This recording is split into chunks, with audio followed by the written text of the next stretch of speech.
نحمده ونصلي ونسلم علی رسوله الکریم اما بعد۔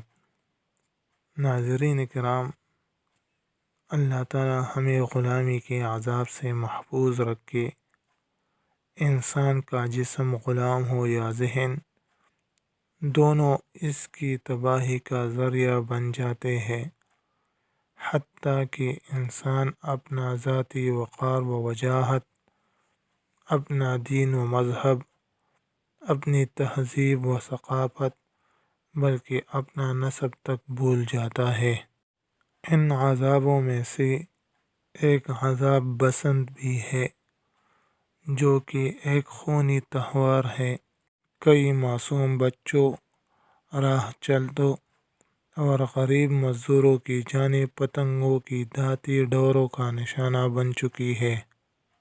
ہر مسلمان کی یہ دلی خواہش ہے کہ اس عذاب سے چھٹکارا حاصل ہو۔ ناظرین کرام، بسنت کی ابتدا قدیم ہندوستانی تاریخ سے معلوم ہوتا ہے کہ بسنت کا آغاز پہلے ہندوستان کے دو صوبوں پنجاب اور اتر پردیش میں ہوا۔ یہ تہوار بہار کے اوائل میں منایا جاتا تھا۔ اس وقت سرسوں کی فصل عین شباب کی حالت میں ہوتی اور زرد پھولوں سے سارے کھیت ڈھکے نظر آتے۔ اسی مناسبت سے تہوار منانے والے پیلے رنگ کے کپڑے پہنتے۔ مورخین کا کہنا ہے کہ اس کا قدیم تصور موسم سے وابستہ ہے، چونکہ ان دنوں موسم تبدیل ہوتا ہے اور موسم بہار کی آمد ہوتی ہے، لہذا لوگ استقبال بہار میں گھروں سے باہر نکل آتے اور میلے منعقد کرتے تھے۔ یہ تہوار پہلے ہریانہ اور پنجاب میں فروری اور مارچ کو منایا جاتا تھا۔ ہریانہ کے علاقے میں سرسوں کے بڑے بڑے کھیت قالین کی طرح بچھے ہوئے تھے۔ لوگ بھی پیلے کپڑے پہنتے اور پتنگ اڑاتے۔ گھروں میں لوگ مخصوص پوجا کرتے اور ماتھے پر ٹیکا لگاتے۔ لوگ میٹھے چاول پکاتے اور ان میں سے پیلا رنگ ڈالتے۔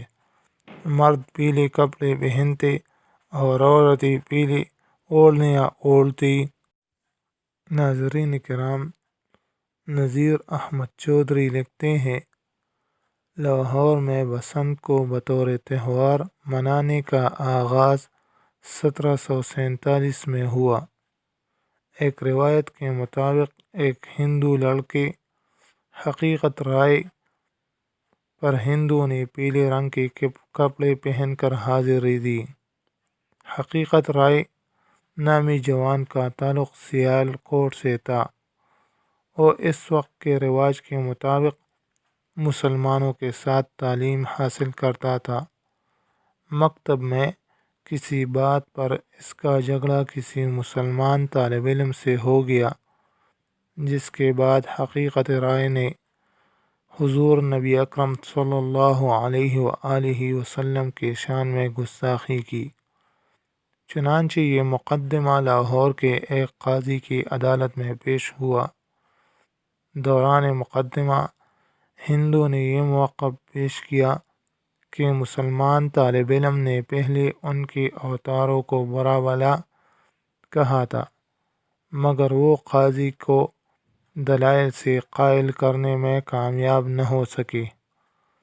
قاضی نے حقیقت رائے کو سزائے موت سنا دی۔ چنانچہ 1747 میں اسے لاہور میں پھانسی دی گئی۔ جس جگہ اسے پھانسی دی گئی وہ گھوڑے شاہ باغبان پورہ کے علاقے میں تھی۔